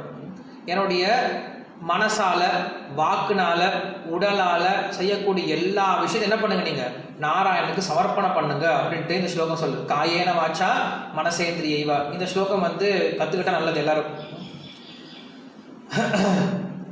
அப்போ ஒருத்தர் கேள்வி கேட்கலாம், இந்த இந்த இந்த ஸ்லோகமானது நம்மளுக்கு பகவத்கீதை வர ஸ்லோகமா இருக்கு. எத் கரோஷி யதஷ்னாசி எஜ்ஜி கோஷி ததாசியத் எத் தபஸ்யசி கௌந்தேய தத் குருஷ்வ மதர்ப்பணம். இந்த ஸ்லோகம் கூட சொல்றாரு, நீ எதெல்லாம் செய்யறியோ அதெல்லாம் பண்ணு, எனக்கு அர்ப்பணம் பண்ணிடு அப்படின்னு சொல்றாரு. எதெல்லாம் நீ பண்றியோ அதை எனக்கு அர்ப்பணம் பண்ணு அப்படின்னு சொல்றாரு. இது பார்க்கறதுக்கு எப்படி இருக்கும் அப்படின்னா பக்தி யோகமா இருக்கும், ஆனால் இது கர்மயோகம். உண்மையில கர்மயோகத்துக்கும் பக்தி யோகத்துக்கு என்ன வித்தியாசம் அப்படின்னா, எனக்கு என்ன பிடிக்குமோ அதை நான் செஞ்சேன் அப்படின்னா அது கர்மயோகம். பகவானுக்கு என்ன பிடிக்குமோ அதை செஞ்சேன்னா அதுக்கு பேர் பக்தி யோகம். இதுதான் வித்தியாசம். எனக்கு குலாப் ஜாமுன் பிடிக்கும், எனக்கு பீஸா பிடிக்கும், அதை நான் செஞ்சு நான் பகவானுக்கு அர்ப்பணம் பண்ணேன் அப்படின்னா அது கர்மயோகம். பகவானுக்கு வெண்ணெய் பிடிக்கும் அப்படின்னா பகவானுக்காக வெண்ணெய் செஞ்சு கொடுத்தோம் அப்படின்னா அதை வந்து பக்தி யோகம் வைப்பேன். ஸோ பொதுவாக நம்ம என்ன இனிமேல் கற்றுக்கணும் அப்படின்னா, இது வரைக்கும் நம்ம எப்படி இருந்தோம், எனக்கு பிடிச்ச விஷயத்தை என்ன பண்ணுறேன், நான் பகவானுக்கு அர்ப்பணம் பண்ணிட்டு இருந்தேன். அது நல்ல விஷயம் தான், ஓரளவுக்கு நல்ல விஷயம் தான். ஏன்னா என்னுடைய சுய திருப்திக்காகவே பண்ணிட்டு இருக்கிறேன். நான் என்ன பண்ணுறேன், கொஞ்சம் பகவானையும் என்ன பண்ணுறேன் புரிஞ்சுக்கிறேன். ஓகே, பகவான் ஒருத்தர் இருக்கா, என்ன பண்ணுறேன், ரெகனைஸ் பண்ணிட்டு அவருக்கு கொடுக்குறேன், அவருக்கு கொடுத்துட்டு சாப்பிட்றேன். அது ஒரு உயர்ந்த லெவல் தான். ஆனால் இருக்கிறதுல மிக உயர்ந்த லெவல், மிக உயர்ந்த பக்தி சேவை அப்படிங்கிறது என்னது, பகவானுக்கு என்ன இஷ்டமோ அதை தெரிஞ்சுக்கிட்டு நடக்கிறது தான் பக்தி சேவை அப்படின்னு சொல்கிறோம். ஸோ இங்கே வந்து ஸ்லோகத்தை சொல்கிறார், சரி, அப்படி இருக்கும்போது நான் எதெல்லாம் செய்யறனோ அதெல்லாம் வந்து அர்ப்பணம் பண்றது வந்து அது எப்படி வந்து பகவானுக்கு திருப்தி கொடுக்கும் அப்படின்னு சொல்லும்போது பாகவதம் மறுபடியும் பாகவத்துல இருந்து உதாரணம் கொடுக்காரு, விஷ்ணு புராணத்துல இருந்து உதாரணம் கொடுக்காரு. வர்ணாசிரம ஆச்சரியவத புருஷேன பரப்புமான் விஷ்ணோர் ஆராத்தியதே பந்த நானிய தத்தோஷ காரணம் ஸ்லோகம் சொல்றார். ஒவ்வொருத்தருக்கும் அவங்களுக்கு ஒரு கடமை இருக்கு. இப்ப இங்க இன்னொரு குழப்பம் வரும். ஓகே, நீங்க சொல்லிட்டீங்க, என்ன சொல்லிட்டீங்க, காயேன வாச்சா மனசேந்திரியவா, நான் இதெல்லாம் என்னுடைய மனசால உடம்பால வாயினால செய்யறனோ அதெல்லாத்தையும் பகவானுக்கு சமர்ப்பணம் பண்ணும். அப்போ நான் என்ன பண்றேன், எதை வேணா பண்ணிட்டு என்ன பண்றேன், நான் கடைசியில நாராயண சமர்ப்பணம் அப்படின்னு சொன்னா முடிஞ்சிருமா? கிருஷ்ணார்ப்பணம் திருடிட்டு வந்துட்டு கிருஷ்ணார்ப்பணம், இல்லை ஒருத்தனை கொலை பண்ணிட்டு வந்து கிருஷ்ணார்ப்பணம் அப்படின்னு சொன்னா அது வந்து சரியாகுமா அப்படின்னு சொல்லி கேட்டானா கிடையாது, அப்படி பண்றது கிடையாது. அதை என்ன பண்றாரு அவரு இந்த சொல்லும் போது ரொம்ப ரொம்ப ஒரு ஜாக்கிரதையாக தான் சொல்றாரு. என்ன சொல்றாரு, ஸ்வபாவாத் அப்படின்னு சொல்லி சொல்றாரு. அவங்களுடைய ஸ்வபாவத்தை பொறுத்து அப்படின்னு சொல்லி சொல்றாரு. ஸ்வபாவம் அப்படின்ற பேர் வரும்போது இங்க வர்ண ஆசிரமம் அப்படின்ற பேர் வந்துடும்.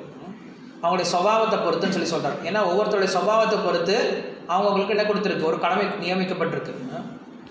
இந்த ஸ்லோகம் இருக்கும் இல்லையா, நஹி கஷ்டித் க்ஷணம் அப்படி ஜாதுதிஷ்டத்து கர்ம கிருத்து காரியத்தை அவசிய கர்ம சர்வ பிரகிருதி ஜெயர் குணைஹின்னு கிருஷ்ணர் பகவத்கீதை சொல்வார். என்னன்னா இந்த உலகத்தில் ஒவ்வொருத்தரும் செயல்பட்டே ஆகணும், யாரும் சும்மாவே இருக்க முடியாது. அவங்க அப்படிப்பட்ட செயல் எப்படிப்பட்டதாக இருக்கணும், அவங்களுடைய இயற்கைக்கு தகுந்த செயலாக இருக்கணும். காரியத்தை அவசிய கர்ம சர்வ பிரகிருதி ஜெயர் குணைஹி, சர்வ பிரகிருதி ஜெயர் குணைஹி அப்படின்னு சொல்லி சொல்றார். நம்மளுடைய பிரகிருதிக்கு தகுந்த மாதிரி, நம்மளுடைய இயற்கைக்கு தகுந்த மாதிரி நம்மளுடைய செயல்பாடுகள் இருக்குன்னு சொல்லி சொல்றார். ஸோ அதனால இங்க துஷ்கர்மத்தை பற்றி பேச கிடையாது, அவங்களுடைய சுபாவத்தை பற்றி பேசாரு. சுபாவம் அப்படின்னா அவங்க பிறந்த கடமை, அவங்க எந்தெந்த வர்ணத்தில் பிறந்திருக்காங்களோ அந்த வர்ணத்துக்கு உண்டான கடமையை, அந்த கடமையை செய்யும் போது என்ன பண்ணும், அந்த கடமையை பகவான் திருப்திக்காக பண்ணும் அப்படின்னு சொல்லி சொல்றாரு. ஸோ இதுக்கு வந்து ஒரு உதாரணம் கொடுக்குறாரு. என்ன உதாரணம் கொடுக்குறாரு அப்படின்னா, இப்போ நாட்டில் இருக்கும்போது நம்ம எந்த தொழில் வேணால் பண்ணலாம்.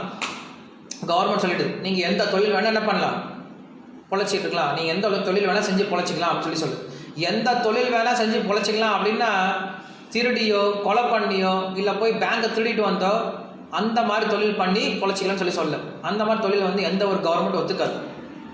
கவர்மெண்ட்டோடைய ரூல்ஸ் அண்ட் ரெகுலேஷன்ஸ்க்கு உட்பட்டு மற்றவங்களுக்கு தொந்தரவு கொடுக்காத தொழிலை பண்ணா அப்படின்னா அப்படிப்பட்ட தொழில் நீ என்ன வேணால் செஞ்சு பொழைச்சிக்கலாம் அப்படின்னு சொல்லி அதே போல் எந்த ஒரு விஷயங்கள் வந்து நம்மளுடைய வர்ணாசிரமத்துக்கு உட்பட்டு இருக்கோ, எந்த ஒரு விஷயமானது சாஸ்திரத்துக்கு உட்பட்டு இருக்கோ அந்த காரியங்களை செஞ்சு அந்த காரியங்கள் என்ன பண்ணுவான், நம்ம அர்ப்பணம் பண்ண தெரிஞ்சுக்கணும் அப்படின்னு சொல்லி சொல்கிறார். ஸோ இதுக்கு விஸ்வநாத் சக்கரவர்த்தி தாக்கூர் இன்னும் ஒரு அழகான உதாரணம் கொடுக்குறார். என்ன உதாரணம் கொடுக்குறார் அப்படின்னா, இப்போ காலைல எந்திரிச்சோடனே மனுஷன் நிறைய காரியம் பண்ணுறான். எந்திரிச்சோடனே குளிக்கிறான், டாய்லெட் போகிறான், பல்லு விளக்குறான், ட்ரெஸ் பண்ணிக்கிறான், சாப்பிட்றான், அவனுடைய தினசரி அவனுடைய வேலைக்கு போகிறான், அவங்களுடைய குடும்ப உறுப்பினர்களை சந்திக்கிறான், அப்புறம் அவங்க நண்பர்களை சந்திக்கிறான், தன்னுடைய வேலையை தினசரி வேலையை செஞ்சுட்டு இருக்கான். இதே போல் ஒரு பக்தன் என்ன பண்ணுறானா, அவனுடைய தினசரி வேலைகளை பகவானுக்காக பண்ண ஆரம்பிச்சிட்டான் அப்படின்னா இது எல்லாமே பக்தி அங்கமாகி போயிடும் சொல்லி சொல்கிறார். நம்மளுக்கு பக்தி அங்கங்கள் என்ன சொல்லப்பட்டிருக்கு, 64 அங்கங்கள் சொல்லப்பட்டிருக்கு. அந்த 64 அங்கத்தில் நம்ம செய்யக்கூடிய தினசரி செய்யக்கூடிய சேவை என்ன தினசரி செய்யக்கூடிய வேலையே பக்தியாக மாற்றிக்கலாம். அதனால என்ன பண்ணியிருக்காரு, நமக்கு கோபால் பட்ட கோஸ்வாமி நமக்கு வந்து கொடுத்துருக்காரு, சத்கிரிய சாதீப்கான்னு கொடுத்துருக்காரு. அப்படின்னா ஒவ்வொரு வைஷ்ணவனுக்கும் வந்து இந்த ஒரு ஸ்மிருதி சாஸ்திரம் இருக்கும். ஸ்ருதி அப்படிங்கிறது வேற, ஸ்ருதி அப்படிங்கிறது பகவானை பற்றிய விஷயத்த நமக்கு ஞானத்தை கொடுக்கக்கூடிய ஸ்ருதி. ஸ்மிருதி அப்படிங்கிறது இல்லை, இந்த மாதிரி சாஸ்திரங்கள் என்ன பண்ணும் அப்படின்னா ஒரு பக்தனுடைய அன்றாட வாழ்க்கை எப்படி இருக்கணும் அப்படிங்கிற விஷயம் சொல்லிக் கொடுக்குற ஸ்மிருதி சாஸ்திரங்கள் நம்மளுக்கு. அதில் நம்மளுக்கு கௌடிய வைஷ்ணவர்களுக்கு இருக்கக்கூடிய ஸ்மிருதி சாஸ்திரம் என்னது, சத்கிரிய சாரதீபிகா அப்படின்னு இருக்கு, இல்லை ஹரிபக்தி விலாஸ் அப்படின்னு சொல்கிறோம். ஹரிபக்தி விலாஸ் இருக்குது. ஸோ அந்த ஹரிபக்தி விலாசில் நம்ம என்ன பண்ணுறோம், அந்த ஹரிபக்தி விலாசில் கோபால் பட்ட கோஸ்வாமி ஒரு பக்தன், ஒரு வைஷ்ணவன், ஒரு கௌடிய வைஷ்ணவனா எப்படி இருக்கணும் அப்படின்றதுக்கு ஸ்டெப் பை ஸ்டெப் ப்ரொசீஜர் கொடுக்குறாரு. அவன் காலையில் எந்திரிக்கும் போது முதல்ல யாரை தரிசனம் பண்ணணும், முதல்ல யாருடைய பேரை சொல்லணும், யாரை தியானம் பண்ணணும், அதுக்கப்புறம் கீழே காலை வச்ச உடனே யாரை நினச்சி தியானம் பண்ணணும், அதுக்கப்புறம் போய் பல்லு விளக்கும் போது எதை சொல்லி பல்லு விளக்கணும், வாய் கொப்பளிக்கும் போது, குளிக்கும் போது, ஷிக்கையை வந்து ட்ரைட் பண்ணும் போது, அவனுடைய அந்த உபவயத்தை மாற்றும் பொழுது, அதே போல் ட்ரெஸ் பண்ணும் பொழுது, கோபீனத்தை போடும் பொழுது, திலகம் போடும் பொழுது, அவனுடைய மாலை எடுக்கிறதுக்கு முன்னாடி, காலைல கோயிலுக்கு பகவானை பார்க்கறதுக்கு முன்னாடி, அது கோயிலாக இருந்தாலும் சரி வீடாக இருந்தாலும் சரி எங்கேயும் போய் நமஸ்காரம் பண்ணுறதுக்கு முன்னாடி நிறைய ப்ரொசீஜர்ஸ் கொடுத்துருக்காரு. இந்த ப்ரொசீஜர்ஸை ஒருத்தர் ஃபாலோ பண்ணா அப்படின்னாவே அவனோட தினசரி வாழ்க்கையை பண்ணுற விஷயந்தான், தினசரி பண்ணுறதா பண்ணிகிட்டு இருக்கான். ஆனால் இந்த ஒரு சில விஷயங்களை அவன் தெரிஞ்சுக்கிட்டான் அப்படின்னா அவன் செய்யக்கூடிய தினசரி சேவைகள் என்ன போயிடுவான், தினசரி காரியங்களே பக்தி காரியங்கள் என்ன போயிடுவான். இதுக்கு ஸ்ரீல பிரபுபாத் நல்ல உதாரணம் கொடுப்பார். என்ன உதாரணம் கொடுப்பார் அப்படின்னா, வெளியில் இருக்கவங்களாம் குளிச்சுட்டு போகிறாங்க, இதுக்காக தன்னை நல்லா அலங்கப்படுத்திக்கிட்டு தன் மேலே வாசம் வரக்கூடாதுன்னு சொல்லி குளிச்சுட்டு போகிறாங்க. ஆனால் ஒரு பக்தன் குளிக்கிற காரணம் என்னது, ஏன்னா அவன் போய் இப்போ பகவானுக்கு சேவை பண்ண போகிறான். ஸோ பகவானுக்கு நான் சேவை பண்ணணும், அதனால நான் குளிச்சுட்டு போகணும் அப்படின்ற எண்ணத்தோடு அவன் குளிச்சான் அப்படின்னா அந்த குளிக்கிறது கூட என்ன போயிருமா, பக்தி சேவை மாறி போயிடும். அவன் ட்ரெஸ் பண்ணுறான், எல்லாம் ட்ரெஸ் பண்ணிக்கிறாங்க, நான் ட்ரெஸ் பண்ணுறேன், எல்லாரும் எதுக்காக ட்ரெஸ் பண்ணிக்கிறாங்க, என்னுடைய பந்தா வெளில காட்டுறது, நான் எப்படி ட்ரெஸ் பண்ணியிருக்கேன் பாரு, என்கிட்ட எவ்வளோ நல்ல துணிகள்லாம் இருக்குது பாரு, நான் எவ்வளோ ஸ்டைலாக இருக்கேன் பாரு அப்படின்னு சொல்லி காட்டுறதான் எல்லாம் ட்ரெஸ் பண்ணிட்டு போகிறாங்க. ஆனால் ஒரு பக்தன் எதுக்கு ட்ரெஸ் பண்ணுறான், நான் போய் பகவானுடைய சேவைக்கு போகணும். ஸோ பகவானுடைய சேவைக்கு போகிறதுக்கு எனக்கு இந்த மாதிரி ட்ரெஸ் இருக்கணும், இந்த மாதிரி தூய்மையாக இருக்கணும், சுத்தமாக இருக்கணும், இதுக்கு முன்னாடி உபயோகப்படுத்தாதான் இருக்கணும், துவைச்சதாக இருக்கணும், அப்படிப்பட்ட ட்ரெஸ் என்ன பண்ணுறான்னு போட்டுட்டு போகிறேன். ஸோ அப்படிப்பட்ட ட்ரெஸ் பண்ணிட்டு போகும்போது அப்படி ட்ரெஸ் பண்ணுறது என்ன போயிடுவான், அவனுக்கு பக்தி சேவை மாறி போயிடும், பக்தியோட அங்கமாக மாறி போயிடும். ஸோ பக்தி அங்கம் நிறையா இருக்கு இல்லையா, அதில் இந்த மாதிரி விஷயங்கள் என்ன போயிடுவான், பக்தி அங்கமாக மாறி போயிடுவான். அதான் இங்கே சொல்கிறார். அதனால் இந்த பக்தி சேவையானது ரொம்ப ரொம்ப எளிமையானது அப்படின்னு சொல்கிறதுக்காக தான் இதெல்லாம் சொல்ல வர்றார். கடைசியில் உங்களுக்கு வந்து ரிவீல் பண்ணுவார் இதோட அர்த்தம் என்ன, ஏன் இதை சொல்ல வர்றார் அப்படின்ட்டு. மறுபடியும் இங்கே வந்து அந்த பயத்துக்கான காரணமாக சொல்கிறார். இதுக்கு முன்னாடி சொன்னா இல்லையா, பயத்துக்கான காரணம் என்ன சொன்னோம், நம்மளுடைய தப்பான விஷயத்து மேலே வைக்கக்கூடிய பற்றுதலால் பயம் வருது அப்படின்னு சொல்லி சொல்கிறோம். அதே மாதிரி இங்கே சொல்கிறாரு, உண்மையாலுமே இன்னும் பயத்துக்கான காரணம் என்னன்னு சொல்லி சொல்கிறார் அப்படின்னா, எப்போ ஒருத்தன் கிருஷ்ணரை மறந்து போயிட்டானோ, இல்லை கிருஷ்ணரை தவிர இந்த உலகத்தில் வேற ஒரு விஷயம் இருக்குன்னு நினைக்கிறானோ, அப்போ அவனுக்கு பயம் வர ஆரம்பிச்சிடணும். பயம் த்விதீய அபினிவேஷத்தா, பயம் த்விதீய அபினிவேஷத்தா, இந்த உலகத்தில் உன்னை தவிர இன்னொரு பொருள் இருக்குன்னு ஒருத்தர் நினைக்க ஆரம்பிச்சானா பயம் வந்து ஆரம்பிச்சிடும். ஸோ எப்படி பயம் போகும், இந்த உலகத்தில் எல்லாமே கிருஷ்ணர் தான் அப்படிங்கிற ஒரு விஷயத்தை யார் ஒருத்தன் புரிஞ்சுக்கிட்டானோ அவனுக்கு பயமே வராது. எந்த சுச்சுவேஷன் எடுத்து பாருங்க, எப்படிப்பட்ட சுச்சுவேஷனாக இருந்தாலும் ஒரு பயத்தை உண்டு பண்ணுற சுச்சுவேஷன் வரும்போது, இதுதான் எனக்கு கிருஷ்ணர் கொடுத்துருக்கார், கிருஷ்ணனுக்கு இதுதான் கொடுத்துருக்காரு, எனக்கு கிருஷ்ணர் இப்படி தான் வைக்கணும்னு நினச்சிருக்கார், இது கிருஷ்ணனுடைய கருணை அப்படின்னு ஒருத்தர் நினைக்க ஆரம்பித்தான் அப்படின்னா அவனுக்கு பயம் வரப்போகிறது கிடையாது. அப்படி இல்லாமல் பயந்துகிட்டே இருக்க போகிறான், எங்கே பார்த்தாலும் அவனுக்கு பயம் தான் வரப்போகுது. ஏன்னா இந்த உலகத்தில் நம்ம கிருஷ்ணரை தவிர மற்ற விஷயத்தை பார்க்கறதுனால நமக்கு பயம் வருது. எல்லாமே கிருஷ்ணனுடைய கண்ட்ரோலில் இருக்குது, எல்லாமே கிருஷ்ணனுடைய இச்சைகள் நடந்துகிட்டு இருக்கு அப்படிங்கிற விஷயத்தை யார் ஒருத்தர் புரிஞ்சுக்கிட்டாலும் அவனுக்கு என்ன வராது, பயமே வரப்போகிறது கிடையாது. கிருஷ்ணன் இப்படி வச்சுட்டு நினச்சிட்டு இருக்காரு, இருக்கட்டுமே, இப்படி தான் வச்சுருக்கு நினைக்கிறாரா, இருக்கட்டும் அப்படின்னு நினச்சிட்டு இருப்பாங்க தவிர பயந்துக்க மாட்டாங்க. நம்ம வந்து மகாபாரத்தில் பார்த்தோம். மகாபாரத்தில் திரௌபதியை பிடிச்சி இழுத்துட்டு வரான் துஷாசனன். இழுத்துட்டு வரும்போது அங்கே திரௌபதியோடைய காம்பீரியத்தை பற்றி பேசுகிறார். திரௌபதி சத்திரிய பொண்ணு, அது மட்டும் இல்லாமல் அந்த அவ்வளோ பெரிய சபையில் வந்து நிற்கிறார். நிற்கும்போது சிங்கம் மாதிரி நின்னா அப்படின்னு சொல்லி சொல்கிறாங்க. அதுக்கு முன்னாடி திரௌபதி எப்படி இருந்தா அப்படிங்கிற விஷயத்த சொல்கிறாங்க. திரௌபதி அங்கே எங்கே ஓடுனா, எல்லாத்துக்கிட்ட உதவி கேட்டா, உதவி பண்ணல, அவன் முடியை பிடிச்சி இழுத்துட்டு வரான், துஷாசன் இழுத்துட்டு வரான். இழுத்து வந்து சபையில் விட்டுட்டான். சபையில் அத்தனை பேர் இருக்காங்க, அத்தனை ஆம்பளைங்க இருக்காங்க, அத்தனை பெரியவங்க இருக்காங்க. ஆனால் எல்லாருமே அவன் எப்படி நிற்கிறான், தைரியமாக நிற்கிறான், சிங்கமாக நிற்கிறான். காரணம் என்னது, அவளுக்கு பயம் கிடையாது, அவளுக்கு பயமே கிடையாது. கடைசி வரைக்கும் என்ன பண்ணல, பயப்படவே கிடையாது. ஏன்னா அவளுக்கு தெரியும், இந்த புருஷங்க நம்மளுக்கு உதவி பண்ண போகிறது கிடையாது, இங்கே இருக்கக்கூடிய பெரிய மனுஷன் நம்ம உதவி பண்ண போகிறது கிடையாது, இங்கே இருக்கிற ராஜா நம்மளுக்கு உதவி பண்ண போகிறது கிடையாது, நம்மளுக்கு உதவி பண்ணுற ஒருத்தன் தான் கிருஷ்ணன் மட்டும் தான் உதவி பண்ணுவோம் அப்படின்னு நல்லா தெரிஞ்சிருக்கும். ஃபுல்லாக பயமே பண்ண போகிறது கிடையாது. இன்றைக்கி மகாபாரதம் அதையும் பேச போகிறோம். இன்றைக்கி மகாபாரதத்தில் வரக்கூடிய கதை என்னது, துர்வாசருடைய கதை. துர்வாசர் வராரு, எல்லாம் பயந்துட்டாங்க, என்ன பண்ணுறது அப்படின்ட்டு. இவன் பயப்படவே இல்லை, பார்த்துக்கலாம், ஒன்றும் பிரச்சனை பார்த்துக்கலாம் அப்படின்ட்டா. காரணம் என்னது, கிருஷ்ணர் இருக்கார் தெரியும். ஸோ கிருஷ்ணர் இருக்கார், நம்மளுக்கு கிருஷ்ணர் இருக்கார் அப்படின்னு ஒருத்தன் புரிஞ்சுக்கிட்டான் அப்படின்னா அவன் பயப்படவே மாட்டான். எந்த ஒரு காரியத்தையும், எப்படிப்பட்ட காரியத்தை என்ன பண்ணிடுவான், ஜெயிச்சு வந்துடுவான். கிருஷ்ணரை நம்ம பார்க்கல அப்படின்னா தான், எந்த ஒரு பொருள் நம்ம கிருஷ்ணரை பார்க்கலையோ அந்த இடத்துல நம்மளுக்கு பயம் வர ஆரம்பிக்கும். ஸோ இங்கே தான் சொல்ல, அங்கே கடைசி வார்த்தை என்ன சொல்றாரு, பக்தியா ஏகயா ஈஷம் குரு தேவதா ஆத்மா. அந்த பகவான் நம்ம எப்படி பார்க்க முடியுமா, எல்லா இடத்துலையுமே Fear arises when a living entity misidentifies himself as a material body because of absorption in the external illusionary energy of the Lord.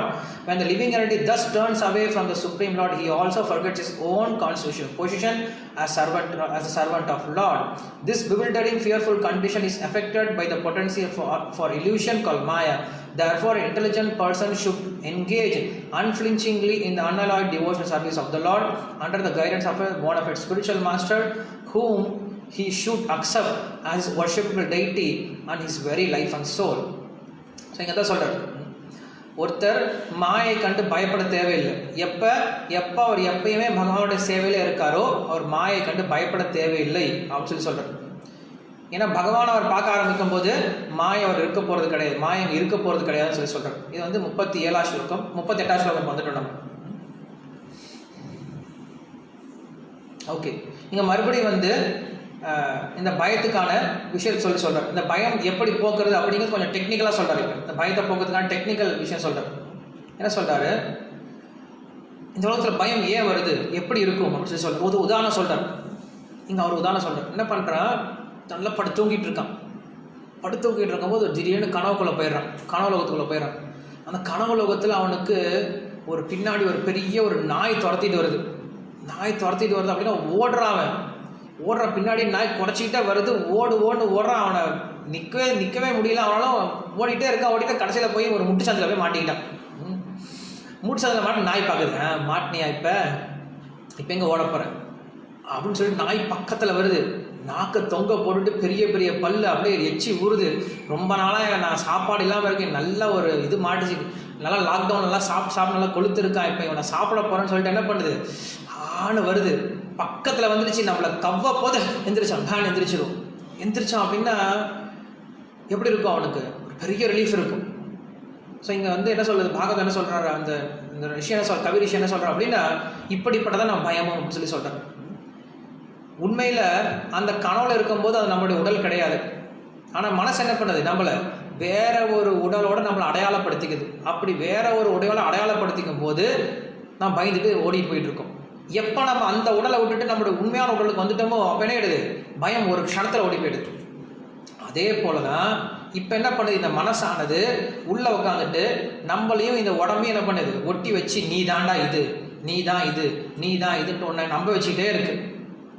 என்ன பண்ண, அந்த மனசை நம்ம என்ன பண்ணணும், கொஞ்சம் சொல்லிக் கொடுக்கணும். மனசே நம்ம இது கிடையாது, நம்ம வேற, நமக்கும் இதுக்கு ஒரு சம்மந்தம் இல்லை அப்படிங்கிற விஷயத்த என்ன பண்ண, அந்த மனசுக்கு சொல்லிக் கொடுக்கணுமா. அப்படி சொல்லி கொடுத்துட்டான் அப்படின்னா என்ன ஆகுமா, பயம் அப்படிங்கிறது போயிடுமா. இந்த சொல்றாரு, அந்த மனசுக்கு இருக்கக்கூடிய ஒரே ஒரு விஷயம் என்னது, அந்த மனசுக்கு உண்டான ஃபங்க்ஷன்ஸ் என்னது, சங்கல்ப விகல்ப அப்படின்னு சொல்லுவோம். எதெல்லாம் வேணுமோ அதை எடுத்துக்கும், எதெல்லாம் தேவையில்லையோ அதெல்லாம் அதுக்கு வந்து பிரதிகூலமாக இருக்கும், அதை வந்து விட்டுருமா. ஸோ அதனால சொல்றாரு, சங்கல்ப விகல்பம் நிரூதயாத் அபயம்.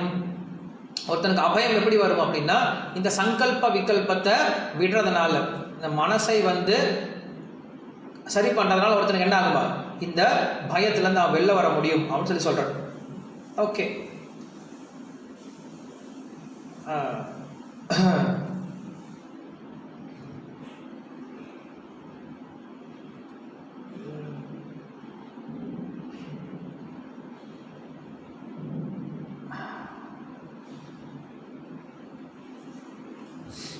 கடைசியாக அதான் சொல்லி முடிக்கிறார். ஒருத்தருடைய இந்த சங்கல்ப விகல்பத்திலிருந்து எப்படி போகணும் அப்படின்னா கடைசியில் சொல்லி முடிக்கிறார் இல்லையா. ஒருத்தர் குரு ஆசிரியம் பண்ண அப்படின்னா, ஒருத்தர் குருனுடைய இன்ஸ்ட்ரக்ஷன் எடுத்து நடக்கல அப்படின்னா அவரால் மனசை வந்து ஒருநிலைப்படுத்தி நடத்த முடியாது, மனசனுடைய பயத்தில் மனசனுடைய அந்த கற்பனை நிலையிலிருந்து வெளில வர முடியாது அப்படின்னு சொல்றாரு. Unless one accepts a bona fide spiritual master in the authorized parampara as one's worshipable deity and life and soul, there is no question of controlling the mind or overcoming the duality of material life. Control of mind is a result of living a life of devotion service to the Lord. By the influence of fixed devotion service, the accepting, rejecting mind can stop its thirst for sense enjoyment apart from Krishna. ரொம்ப முக்கியம். மனசை நம்ம எப்படி அடக்கலாம் அப்படின்னா, நியமமா நம்மளுக்கு வந்து கொடுக்கப்பட்ட அந்த பக்தி சேவை எடுத்துக்கும் போது மனசு தானா அடங்க ஆரம்பிச்சிருமா. காரணம் என்னது, இப்போ நம்மளுக்கு குரு சொல்லியிருக்காரு, காலைல மங்களாரத்துக்கு எந்திரிங்க, இத்தனை மணிக்கு எந்திரிக்கணும், இதை ஜபம் பண்ணும், இதை பண்ணும், அதை பண்ண என்ன பண்ணியிருக்காங்க, நம்மளுக்கு ஸ்டார்ட் பண்ணி கொடுத்துருக்காங்க. மனசு வேணான்னு சொல்லி சொல்லணும், நம்ம அதை வேணும்னு எடுத்து பண்ணணும். இதுதான் செஞ்சாகும். ஸோ மனசு வேணான்னு சொல்லணும், இதுதான் பண்ணுவேன், மனசு வேணாம் இதுதான் பண்ணணும். ஸோ இப்படி என்ன பண்ணுறோம், மனசை கொஞ்சம் கொஞ்சமாக ட்ரைன் பண்ணணும். ட்ரைன் பண்ணிட்டோம் அப்படின்னா அந்த மனசால நம்மளுக்கு நண்பனாக மாறி போயிடும். அப்படி ட்ரைன் பண்ணல அப்படின்னா நீங்கள் சொல்கிற பட்சம் கேட்க போகிறது கிடையாது, சீக்கிரம் முடிச்சிடலாம்.